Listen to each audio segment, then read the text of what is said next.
नमस्कार, मैं हूं अमित भारद्वाज और आप देख रहे हैं चुनाव आज तक। क्या जगनमोहन रेड्डी और वाईएसआरसीपी इंडिया अलायंस का हिस्सा बनने जा रही है? ये सवाल इसलिए उठ रहे हैं क्योंकि जब जगनमोहन रेड्डी दिल्ली पहुंचे तो उनके मंच पर अखिलेश यादव से लेके कई सारे इंडिया ब्लॉक के बड़े नेता दिखे और उन्होंने जगनमोहन रेड्डी की पार्टी का समर्थन किया और आंध्र प्रदेश में हो रहे तथाकथित राजनीतिक हिंसा पर सवाल खड़े किए और कहा कि केंद्र सरकार को हस्तक्षेप करना चाहिए। पहले पूरे घटनाक्रम को समझते हैं, आखिरकार हो क्या रहा है और वाईएसआरसीपी का पॉलिटिकल स्टैंड पिछले 5 सालों में क्या रहा है। जगनमोहन रेड्डी आंध्र प्रदेश में प्रचंड बहुमत वाली सरकार चला रहे थे और ऐसे में जब भी केंद्र में कोई भी मुद्दा, पार्लियामेंट के अंदर, संसद के अंदर कोई भी मसला जिसमें सरकार को, बीजेपी को ज़रूरत होती थी आंकड़ों की, राज्यसभा में खास तौर पे, तो वाईएसआरसीपी वैसे वक्त में बीजेपी का समर्थन करते हुए दिखाई देता था। इसका सबसे बड़ा उदाहरण है दिल्ली सर्विसेज बिल, जिसमें जगनमोहन रेड्डी की पार्टी ने दिल्ली सर्विसेज बिल पर बीजेपी का समर्थन किया और दिल्ली में आम आदमी पार्टी की जो सरकार थी वो कोशिश कर रही थी कि तमाम दलों को, नॉन बीजेपी, नॉन एनडीए पार्टियों को इकट्ठा किया जाए ताकि उस बिल को राज्यसभा के अंदर रोका जाए। लेकिन वाईएसआरसीपी, बीजेडी जैसे पार्टियों के समर्थन से बीजेपी का काम आसान हुआ और दिल्ली सर्विसेज बिल को एक्ट बनाने में कामयाबी मिली। तो कुल मिलाकर कहानी ये रही कि 2019 से लेकर 24 तक जगनमोहन रेड्डी की पार्टी संसद के अंदर बीजेपी का समर्थन करते हुए तमाम जरूरी बिल्स पर दिखाई दी। लेकिन अब आंध्र प्रदेश के अंदर जो राजनीतिक स्थिति है उसमें बहुत बड़ी तब्दीली आ गई है। ये तब्दीली की कहानी असल में इसकी जो पटकथा है शुरू होती है आंध्र प्रदेश के विधानसभा चुनावों को लेकर। बीजेपी जनसेना का अलायंस था, पवन कल्याण की जनसेना पार्टी के साथ बीजेपी ने अलायंस किया था। जनसेना और टीडीपी का अलायंस था और अंततः जब तक चुनाव आए तब बीजेपी, जनसेना और टीडीपी ने मिलके इस चुनाव को लड़ने की घोषणा की, यानी कि एक लंबे अंतराल के बाद चंद्रबाबू नायडू की तेलुगु देशम पार्टी एनडीए का हिस्सा दोबारा बन गई और इसके बाद से जगनमोहन रेड्डी के लिए और उनकी पार्टी के लिए आंध्र प्रदेश में मुश्किलें बढ़ी। जब चुनाव हुआ तो जगनमोहन रेड्डी की पार्टी जो प्रचंड बहुमत से 2019 में विधानसभा चुनाव जीती थी वो सिर्फ 11 विधानसभा सीटों पर सिमट कर रह गई और पूरी जो पॉलिटिकल या इलेक्टोरल रिप्रेजेंटेशन आंध्र प्रदेश में है वाईएसआरसीपी का, वो खत्म होता हुआ दिखाई दिया।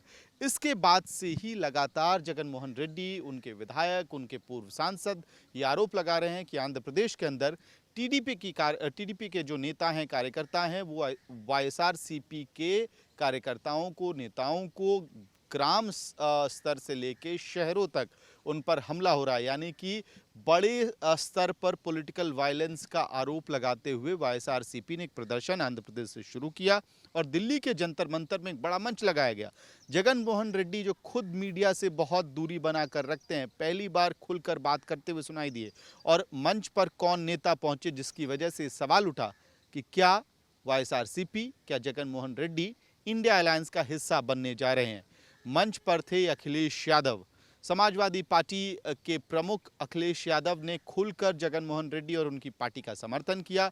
आंध्र प्रदेश में हो रहे जिनका आरोप जगनमोहन रेड्डी की पार्टी लगा रही है, पॉलिटिकल वायलेंस का विरोध किया और इसके साथ साथ अखिलेश यादव ने यह भी कहा कि केंद्र सरकार को इस पर काम करना चाहिए। इसके बाद शिवसेना की तरफ से समर्थन उनको मिला। साथ में वीसी के जो इंडिया अलायंस की पार्टनर पार्टी है, उनके नेता ने सबसे बड़ा तुर्फ का इक्का फेंका।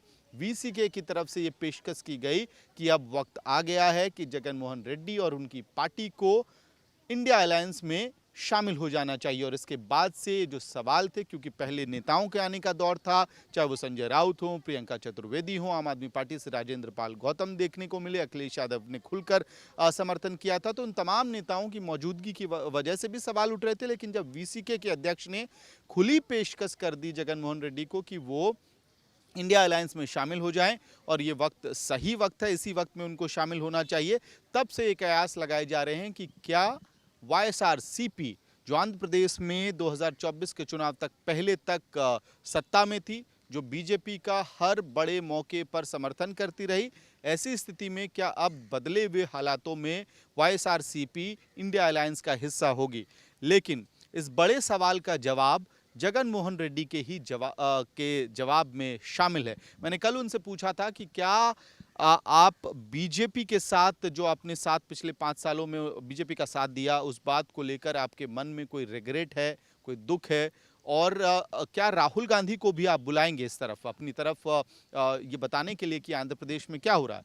तो इसका जवाब 2 अंश में जगन मोहन रेड्डी देते हुए सुनाई दिए। पहला अंश ये था कि उन्होंने प्रधानमंत्री से मिलने का समय मांगा है, गृह मंत्री से मिलने का समय मांगा है, राष्ट्रपति द्रौपदी मुर्मू से भी मिलने का समय मांगा है, और जैसे ही समय मिलेगा वो बताएंगे कि आंध्र प्रदेश में सत्ता परिवर्तन के बाद क्या हो रहा है। पहला अंश ये था। दूसरा अंश, जब राहुल गांधी का सवाल उठा तो उन्होंने कहा कि कांग्रेस को उन्होंने बुलाया था, कांग्रेस से कोई आया नहीं। राहुल गांधी चाहते तो वो आकर देखते कि आंध्र प्रदेश में किस तरह से हिंसा हो रही है, राजनीतिक हिंसा की पटकथा लिखी जा रही है।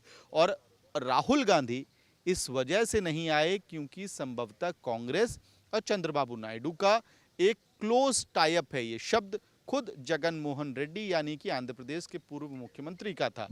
अहम बात यह है कि इसके बाद जगन मोहन रेड्डी ने यह भी कहा कि असल में तेलुगु देशम पार्टी और चंद्रबाबू नायडू दोनों साइड्स यानी कि बीजेपी और कांग्रेस दोनों तरफ से खेलते हुए नजर आ रही है, और यही वजह है कि कांग्रेस खुलकर आंध्र प्रदेश में हो रहे राजनीतिक हिंसा का विरोध नहीं कर रही है। इस जवाब में ही बड़े सवाल का जवाब छुपा हुआ है कि क्या इंडिया अलायंस में जगन मोहन रेड्डी या वाईएसआरसीपी शामिल हो सकती है। जवाब कुछ इस तरह से है कि कांग्रेस और वाईएसआरसीपी की राजनीति एक दूसरे के खिलाफ है। असल में वाईएसआरसीपी आंध्र प्रदेश में कांग्रेस को खत्म कर कर ही बड़ी हुई थी। जगन मोहन रेड्डी का ये हमेशा दावा रहा कि कांग्रेस पार्टी ने उनको जगह नहीं दी, जो लेगेसी थी वाईएसआर की आंध्र प्रदेश में उसको खत्म करने की कोशिश की, और इसी दावे के दम पर वाईएसआरसीपी की पहुंच आंध्र प्रदेश में उन्होंने बड़ी की, सत्ता हासिल की और कांग्रेस को लगभग आंध्र प्रदेश में खत्म कर दिया। तो ऐसे में क्या वाईएसआरसीपी कांग्रेस के नेतृत्व वाले इंडिया अलायंस में शामिल हो सकती है?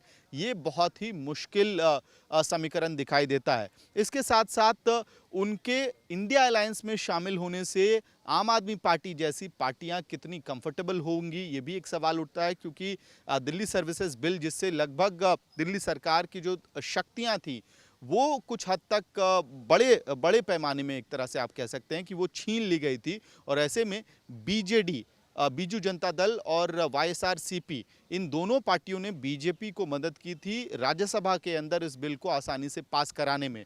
तो ऐसी स्थिति में न केवल कांग्रेस बल्कि आम आदमी पार्टी भी कितनी सहज होगी अगर जगन रेड्डी ये निर्णय ले भी लेते हैं कि वो इंडिया अलायंस में शामिल होने जा रहे हैं, तो ये बड़ा सवाल बरकरार रहेगा। तो एक तरफ जहां जगन मोहन रेड्डी खुद कांग्रेस को लेकर अनकंफर्टेबल दिखाई देते हैं, वहीं दूसरी तरफ कांग्रेस पार्टी और आम आदमी पार्टी जैसे भी राजनीतिक पार्टियां हैं जो संभवतः इस स्थिति को लेकर बहुत ज़्यादा कंफर्टेबल नहीं होंगी। कुल मिलाकर हो सकता है कि आने वाले समय में जब इंडिया अलायंस को आंकड़ों की ज़रूरत हो, उस वक्त वाईएसआरसीपी का एक स्ट्रैटेजिक सपोर्ट राज्यसभा में लिया जाए।